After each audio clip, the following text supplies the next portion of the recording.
lagi. Pesannya Haji Agus Salim 10 menit. Beliau itu panglima, saya taatin saja. Kalau nggak ditaati kualat itu hari ini ya. Karena beliau itu kecintaannya Buya Uci, takut saya. Karena Buya Uci mengatakan dia sebagian separuh dari wali katanya dia. Separuh masih belum total wali. Ada di Ihya Umuddin, mungkin hadirin yang ulama-ulama sudah baca semua. Di zaman Bani Israel, bagaimana sifat dunia? Di zaman Bani Israel, ketika Nabi Allah Isa alaihissalam didatangi seseorang. Ya Isa, akunu ma'ak wa usahibak. Wahai Nabi Isa, izinkan saya untuk bersamamu. Saya ingin jadi muridmu, ingin berkhidmat kepadamu. Apa kata Nabi Isa? Boleh, silahkan kamu ikut saya. Karena Nabi Isa ini seorang nabi berdakwah kemana-mana, berjalan kemana-mana. Maka Nabi Isa dan orang tadi berjalan hadirin. Yang ke suatu tempat yang gak tahu tujuannya waktu itu. Tahu-tahu berjalan agak lama ketemu dengan sungai. Ini di Ihya Umuddin ini. Ketemu dengan sungai maka berhenti. Maka Nabi Isa waktu itu membawa 3 roti. Membawa 3 roti hadirin. Dikeluarkan 3 rotinya. 1, 2, 3. Lalu dimakan, 1 untuk kamu, 1 untuk saya, kata Nabi Isa. Maka dimakan roti tadi. Setelah makan Nabi Isa turun ke sungai hendak minum. Setelah minum Nabi Isa kembali lagi, dilihat roti yang tinggal 1 tadi nggak ada. Maka tanya kepada orang tadi, kemana roti yang tinggal 1 tadi? La adri ya Isa, saya nggak tahu. Loh bagaimana nggak tahu kamu? Kamu kan yang di situ. Saya tidak tahu ya Isa. Oh baik, kata Nabi Isa. Maka berjalan lagi hadirin. Berjalan sampai jauh, akhirnya kelaparan. Kelaparan berhenti. Berhenti bertemu dengan binatang atau hewan menjangan waktu itu. Menjangannya jumlahnya 3.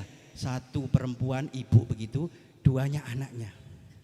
Maka yang anak tadi, anak menjangan dipanggil oleh Nabi Isa. Karena Nabi Isa ini bisa bicara juga dengan binatang. Nabi hadirin, punya mukjizat. Dipanggil, lalu disembelih oleh Nabi Isa alaihissalam, dimakan berdua dengan orang yang ikut tadi. Maka dimakan sampai habis. Lalu tulang-tulangnya tadi, tulang dari menjangan tadi dikumpulkan oleh Nabi Isa. Setelah kumpul semuanya, kepalanya, buntutnya, iganya semua kumpul. Maka Nabi Isa mengatakan, "Qum biidznillah." Bangun kamu dengan izin Allah Subhanahu wa taala. Hidup lagi menjangan tadi, langsung lari ke ibunya. Lalu Nabi Isa bertanya kepada orang tadi yang ikut tadi, "As'aluka billadzi araka hadhil ayah." Saya tanya kepada kamu yang telah menyaksikan kebesaran Allah, yang telah bisa menghidupkan yang mati. Man akhadar rohif, siapa yang mencuri roti? La adri ya Isa. Gak ngaku orang ini. Sudah kelihatan mukjizat Nabi Isa. Ditanya man akhadar rohif, siapa yang mencuri roti? Saya tidak tahu ya Isa. Oh ya sudah. Maka berjalan lagi. Sampai jalan ketemu lautan. Setelah lautan tadi Nabi Isa hendak menuju ke pulau yang depannya lagi. Maka langsung dituntun orang tadi berjalan di atas laut. Sampai di tepi Nabi Isa tanya lagi, "As'aluka billadzi araka hadhil ayah." Saya tanya kepada kamu dengan kebesaran Allah yang telah menyampaikan kita, menyelamatkan kita sampai di pulau ini. Man akhadar rohif, siapa yang mencuri roti?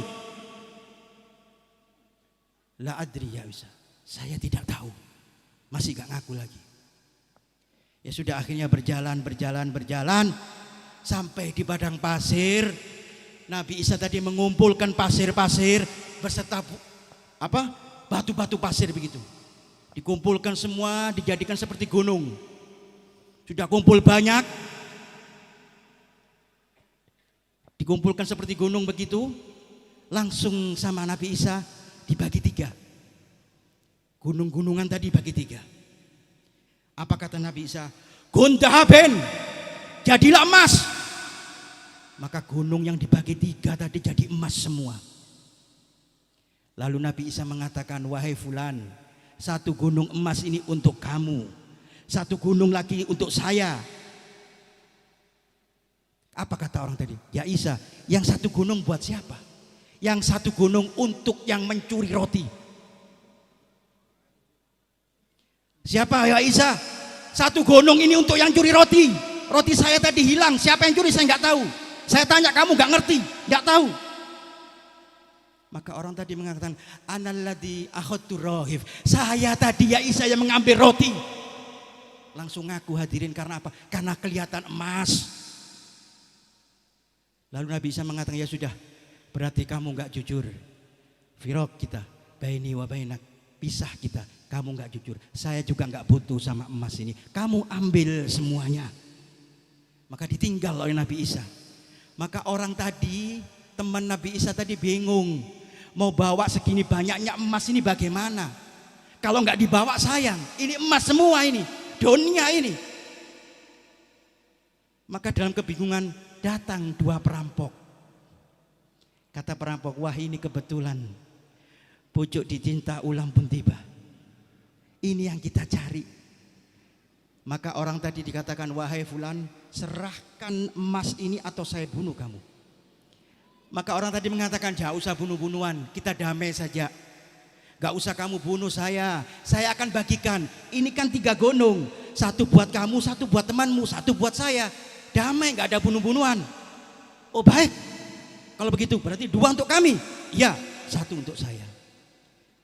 Maka ketika dibagi, mereka damai hadirin, nggak sampai dibunuh. Maka ketika mengatakan begitu, lalu orang yang mencuri roti mengatakan, wahai fulan, kita ini lapar, saya lapar, karena capek tadi mengumpulkan emas tadi, mengumpulkan pasir dengan Nabi Isa. Coba deh saya minta tolong temanmu saja beli makanan di kota sana, karena kita perlu makan. Setelah makan baru kita bawa emas ini 1 persatu. Maka perampok tadi menyuruh temannya untuk beli makanan. Maka di dalam perjalanan temannya tadi membeli makanan, dia mikir hadirin, li ayyi syai'in ugasim haula hadal mal lakinni adamu hadat ta'amin summa faqtulhuma fahadal amal wahdi. Kenapa saya jadi bodoh? Mendingan saya kan beli makanan ini, saya kasih racun saja teman saya ini, dua-duanya biar mati, biar hartanya tadi saya miliki. Maka dia beli makanan, disimpan makanannya, yang 2 tadi diisi racun. Sudah diisi racun, senang dia pulang. Wah, pasti saya dapat 3 gunung. Teman saya, 2 teman saya tadi akan mati. Maka yang 2 tadi yang menunggu temannya beli makan juga berpikir, li ayyi syai'in naj'al hada sulusil mal lakin idza raja' qatalna faktasal mal bainana. Ngapain kita bodoh? Mendingan harta 3 ini kita jadikan 2. Temanmu yang tadi datang ke sini bawa makanan, kita bunuh saja, kita tikam. Agar apa? Gak usah dibagi 3, jadi 2. Maka temannya langsung setuju. Padahal temannya ini, teman perampoknya setuju. Oke, setuju, boleh. Maka ketika temannya membawa makanan, bawa racun tadi, dengan senang hati dikira bisa membunuh temannya 2 tadi, senang. Maka diberikan makanan yang beracun tadi kepada 1 yang ikut Nabi Isa, 1 kepada temannya. Setelah memberikan makanan langsung ditikam hadirin, mati orang tadi. Maka yang 2 tadi gembira, ya sudah kita bawa ini, kita bagi 2 sekarang, tapi jangan bawa dulu, kita makan dulu. Maka langsung dimakan makanan yang beracun tadi, mati semua hadirin. Mereka mati terhina. Maka datang Nabi Isa alaihi salatu wassalam dengan murid-muridnya. Dia mengatakan, hadhihi dunya fahdaruha.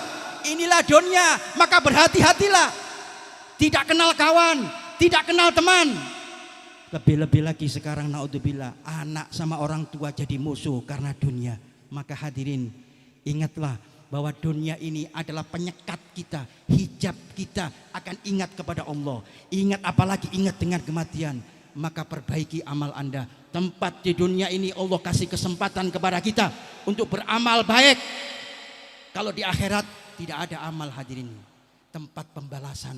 Maka malam hari ini ayo yang jauh kepada Allah Subhanahu wa taala melalui peringatan Haul, kita ingat bahwa kita juga nanti akan mati. Tahu nanti, tahu besok, tahu lusa, wallahu a'lam, tidak ada yang tahu. Yang penting harus siap-siap hadirin. Siap-siapnya mulai kapan, Bib? Sekarang juga harus siap hadirin. Malaikat Israel ini bukan teman kita. Anda kenal Israel? Israel tidak pandang siapa Anda, turunan Anda, derajat Anda apa. Anda kaya miskin tetap ditikam, diincar oleh Israel. Nabi Allah Idris itu temannya Israel itu. Teman jadi teman karib lagi.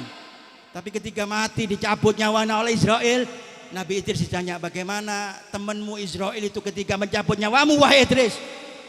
Wallahi, demi Allah, seperti pohon yang dikuliti. Sakitnya luar biasa. Ini temannya hadirin, temannya Israel. Lah kita ini siapa? Bukan siapa-siapa. Kenal juga tidak dengan Israel. Maka Anda sangat disayangkan, berani lupa dengan kematian.